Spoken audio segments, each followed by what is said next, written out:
Have you ever felt completely disarmed in an argument, unsure of how to respond to someone who verbally attacked you? Have you ever left a tense conversation feeling humiliated, thinking of the 1,000 brilliant comebacks that only came to mind hours later?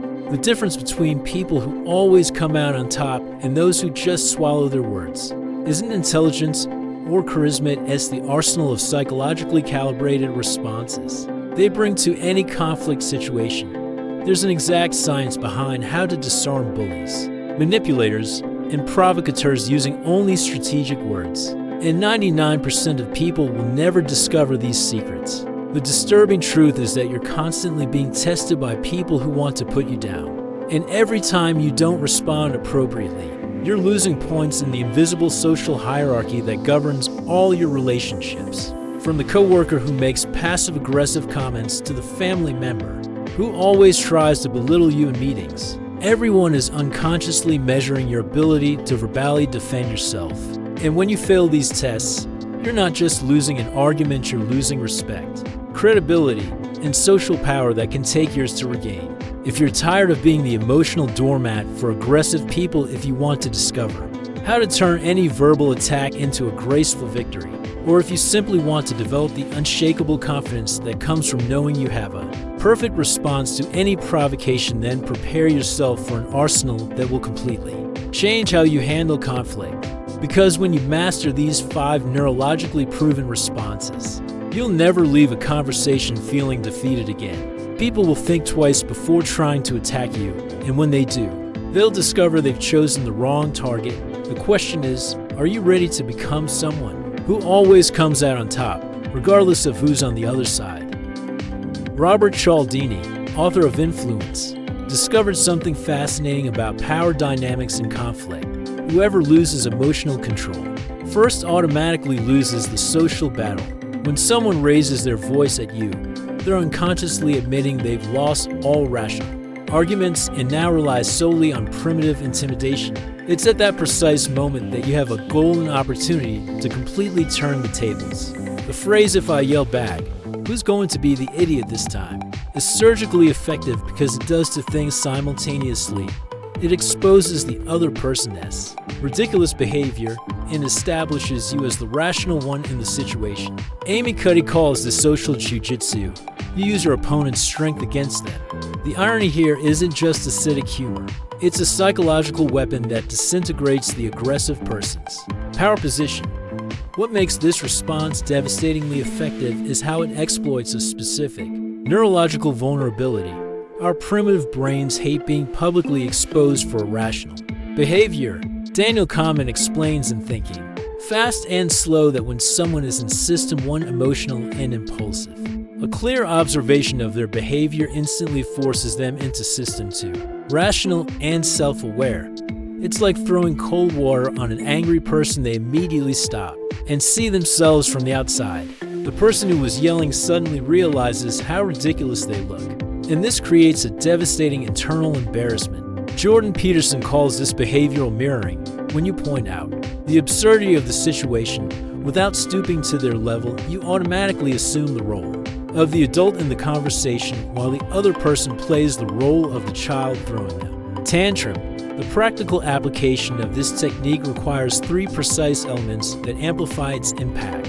First, maintain a calm, even slightly amused tone. This contrasts sharply with the other person's aggression and intensifies the ridiculousness of the situation. Second, use this phrase precisely when the person reaches the peak of anger. Never before timing is crucial for maximum psychological impact.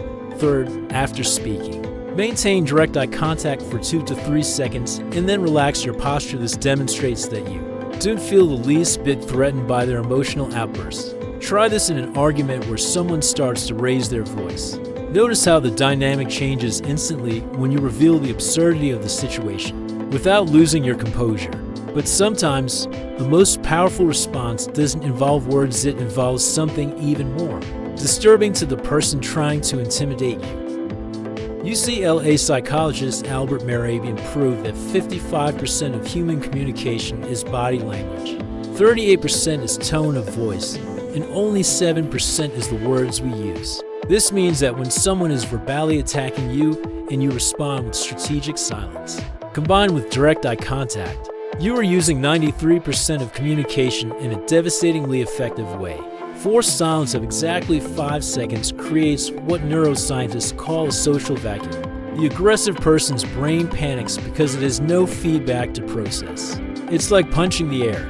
Without resistance, all the aggressive energy turns against the person themselves. Amy Cuddy explains that this kind of confident silence forces the aggressor to confront their own behavior in real time, creating a psychological mirror that is impossible to ignore. You're not running away or fighting back, you're simply returning the full emotional weight of the aggression to the initiator. What happens neurologically during these 5 seconds is fascinating and can be applied with surgical precision. Daniel Kahneman, in his studies on decision-making, discovered that our brains go into self-questioning mode when they don't receive the expected reaction to an action. The person attacking you expects fear, anger, defense, or counterattack anything but absolute calm and intentional silence. When you deny this expected reaction, their nervous system goes into turmoil and begins to question internally, why isn't they reacting? Am I being ridiculous? Did my attack not have the effect I expected? Robert Greene, author of 48 Laws of Power, calls this the mirror law. When you reflect calm in the face of another storm, you force them to see their own folly. It's a silent power technique that operates at the most primal level of human psychology. Perfectly executing this technique requires 3 precise components that multiply its effectiveness. First, maintain firm but non-challenging eye contact. You want to appear calm and observant, not aggressive. Second, consciously control your breathing during the 5 seconds. Calm breathing conveys unshakable confidence and intensifies the other person's discomfort. Third, after the silence, be the first to speak in a neutral, low tone. This definitely establishes that you are in control of the conversation. Practice this in a low-tension situation first. When someone makes an unnecessary criticism, simply look them in the eye for 5 seconds before responding. Notice how the person's energy completely shifts when they realize their aggression doesn't affect you in the slightest. But for situations where the person tries to confuse you with deception and manipulation, there's a verbal response that can nip it in the bud. Nassim Taleb, author of Anti-Fragility, identified a fascinating behavioral pattern. Manipulators and con artists rely on verbal confusion to mask the weakness of their arguments. They use what he calls artificial complexity. They talk a lot but say little, hoping you'll get lost in the maze of words and give up questioning. The phrase "interesting." Now try saying that without confusing yourself is like a surgical scalpel that cuts through this verbal fog and forces the person to reveal the emptiness behind the apparent eloquence. Cal Newport, in Deep Work, explains that clarity is synonymous with real competence. Those who truly understand something can explain it simply. When you force a manipulator to simplify, you're essentially asking them to admit they have no real substance to offer. They're sarcastic without being aggressive, clever without being arrogant, and devastatingly effective against those who try to deceive you with volume of words. The psychological power of this response lies in how it completely reverses the power dynamics in the conversation. Jordan Peterson, in 12 Rules for Life, explains that verbal manipulators rely on keeping you on the defensive, reacting to their provocations and trying to follow their confusing arguments. When you stop everything and essentially say, rephrase that clearly, you assume the role of a teacher examining an ill-prepared student. Robert Cialdini calls this the principle of inverted authority. You put the person in the position of having to justify themselves to you, instead of you having to defend yourself against them. The brilliant thing is that this phrase forces the person to naturally contradict themselves. If they can simplify, they'll reveal they were needlessly beating around the bush. If they can't, they'll prove they have no real argument. It's a situation of elegant verbal checkmate. Precisely. Implementing this technique requires specific timing and tone to maximize impact. Use it right after someone finishes a long, confusing explanation. Never interrupt. Let them get their point across first. The tone should be genuinely curious, as if you genuinely want to understand, not condescending or overly sarcastic. This makes it impossible for the person to accuse you of being aggressive. After all, you're simply asking for clarification. After speaking, maintain an expectant expression and wait in silence. This intensifies the psychological pressure for them to deliver a clear answer or admit they were stalling. Practice this in a meeting where someone is talking a lot without saying anything substantial. Notice how they stutter and become confused when forced to get straight to the point. But for situations where someone is clearly trying to provoke or destabilize you, there's a response that completely removes the person's weapons. Ryan Holiday, author of The Obstacle is the Way, explains that stoicism isn't passivity, it's strategic emotional control. That completely diffuses verbal attacks. When someone is attacking, provoking, or trying to destabilize you, they're essentially putting on an emotional show, hoping for a reactive audience. The phrase "I get it, are you done?" is like turning off the stage mid-performance. You drain all the dramatic energy from the situation and leave the person talking to themselves in the dark. Marcus Aurelius, in Meditations, once said that the best way to deal with attacks is to treat them as what they really are. Child-esque tantrum. When you respond with this calm, bordering on boredom, you're psychologically casting the person as the whining child, while you assume the role of the patient but bored adult. It's a subtle but devastating humiliation. What makes this response particularly cruel is how it completely strips the attacker of their emotional ammunition. Robert Greene, in 33 Strategies of War, calls this the emotional vacuum strategy. When you deny someone the dramatic reaction they seek, all their aggressive energy is turned against themselves. It's like trying to fight someone who's meditating, impossible and frustrating. Daniel Goleman, author of Emotional Intelligence, explains that people who launch verbal attacks are neurologically addicted to the adrenaline rush of conflict. They need your emotional reaction to maintain the high of the fight. When you respond with polite boredom, you're essentially cutting off their supply of emotional drugs. The person is put in an impossible position if they continue attacking after this response. They appear even more childish if they stop. They admit the entire performance was unnecessary.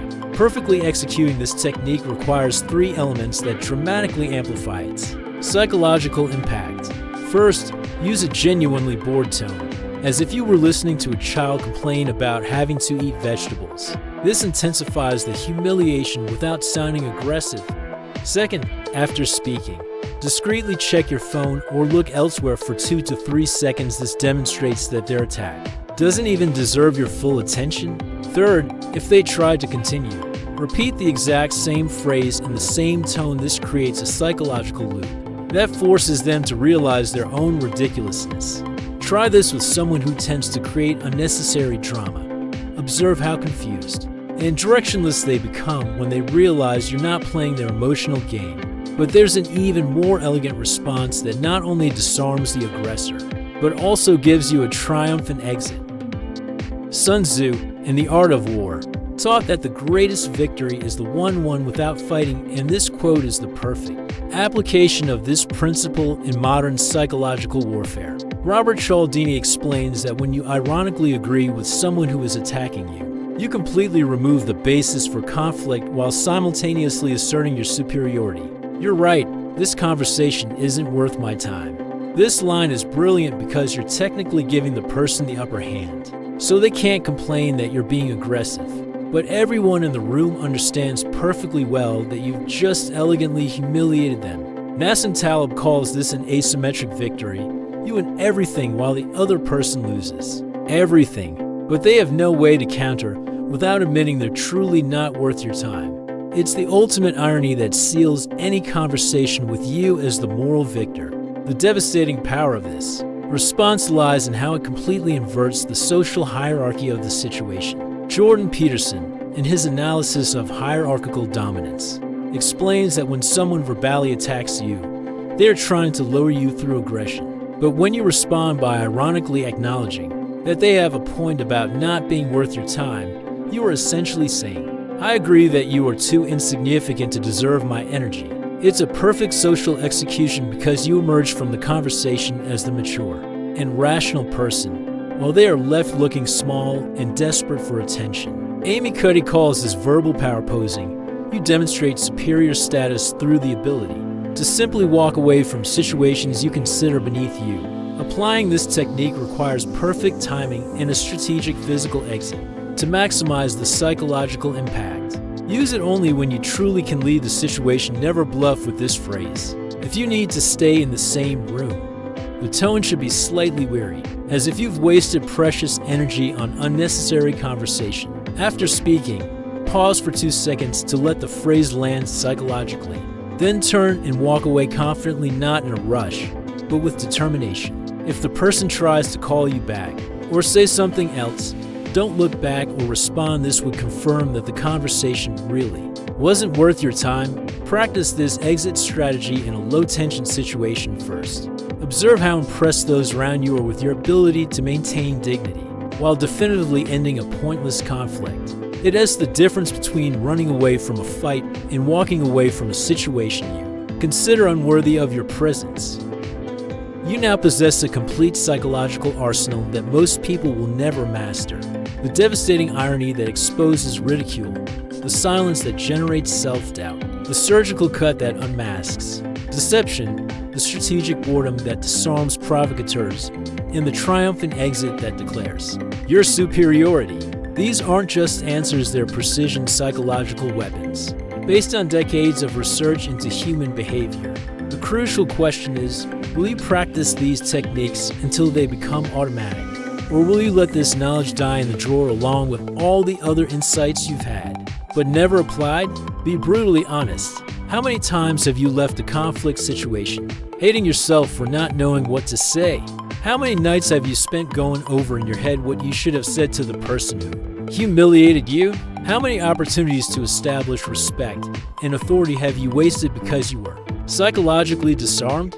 If you want this time to be different, choose one of these responses and practice it in a real situation within the next 48 hours. Don't wait for the perfect situation. Create small opportunities to test these weapons before you need them in a real war. The difference between people who always come out on top and those who constantly swallow their own horns isn't luck or lack of natural talent. It's conscious psychological preparation for conflict situations. You've just received a manual for verbal warfare that few masters of persuasion fully master. Now you have two choices. You can continue to be the victim of verbal abusers and leave conversations feeling diminished, or you can become someone people respect but fear confronting. If this content has given you the confidence you were looking for, subscribe to the channel and turn on notifications, because verbal conflict is just the beginning of a fascinating journey toward absolute social power. The final question is, do you have the courage to become someone who never again accepts being despised?